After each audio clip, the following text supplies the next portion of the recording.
It was late, too late for a child to be yawning under streetlight haze, clutching his toy dinosaur like a shield. I was buckling my son into the back seat when I heard hurried footsteps. Mrs. Carson, 3 doors down, pale, breathless. She leaned in, whispered, "There's someone in your house." I froze. Her eyes darted toward my porch. I saw movement through the blinds. A man, not you. My heart should have raced. It didn't. Instead, I felt a click inside, a gear locking into place. I told her to take my son inside her home, to lock the door. Then I called the police, calmly, like I'd rehearsed it. When they arrived, one officer stepped onto the porch, leaned into the window, then recoiled. "I can't believe this," he muttered. Then he waved the others over. I stepped closer. I didn't need to see what he saw. I already knew. She said she needed time to herself, needed the quiet, needed to work from home. I trusted her. That's the thing about betrayal, it doesn't come screaming. It slips in through routines, silence, small shifts in behavior, a locked bedroom door during video calls, unwashed dishes despite her being home all day. That subtle way she began wearing perfume again, but only around noon. I noticed, of course I did. But love is a blinder you wear willingly. You don't question the person who built your life with you, until you do. And once you do, you can't stop. It began with the towels, new ones, not our usual brand, not even our usual color. Then came the wine, a full bottle one evening, gone the next morning, and she didn't drink alone. I checked her phone when she showered. Face ID failed. She'd changed it. Smart. But not smart enough. She left her laptop open once, just once. Slack was still running.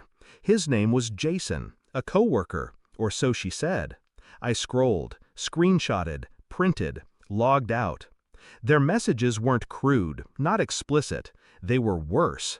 Intimate, inside jokes, future plans. "The bed still smells like you."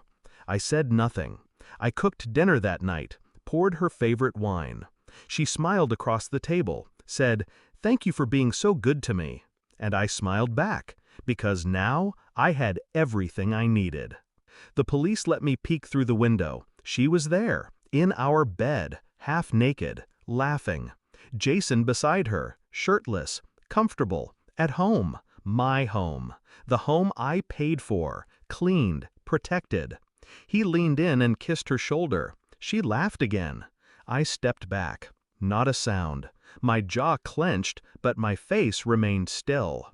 The officer asked, "Do you want us to go in?" I shook my head. "No, let me." And I walked to the door with the same calm I used to tuck my son in every night. The door creaked open. She looked up, froze. He scrambled, covered himself with the blanket like a coward. She said my name, a whisper, like that would fix something. I held up the folder. Inside, the printed messages, a thumb drive with voice recordings, copies of receipts from hotels billed under her name during doctor's appointments. She didn't touch it. Jason stood up. "Look, man." I cut him off with a glance. Not rage, pity. Then I turned to her. "You changed your passwords, but not your patterns." Her lip trembled. "Please." I told the HOA, I said quietly.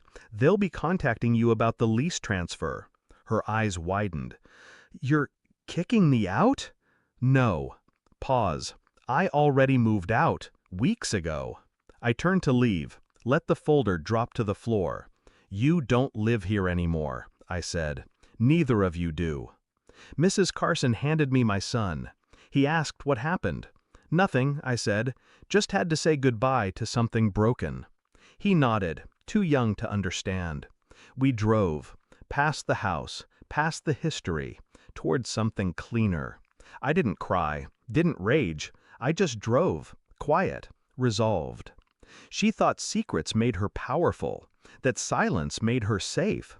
But secrets rot from the inside, and silence, that's where I do my best thinking. She left her soul in that house. I only left the keys.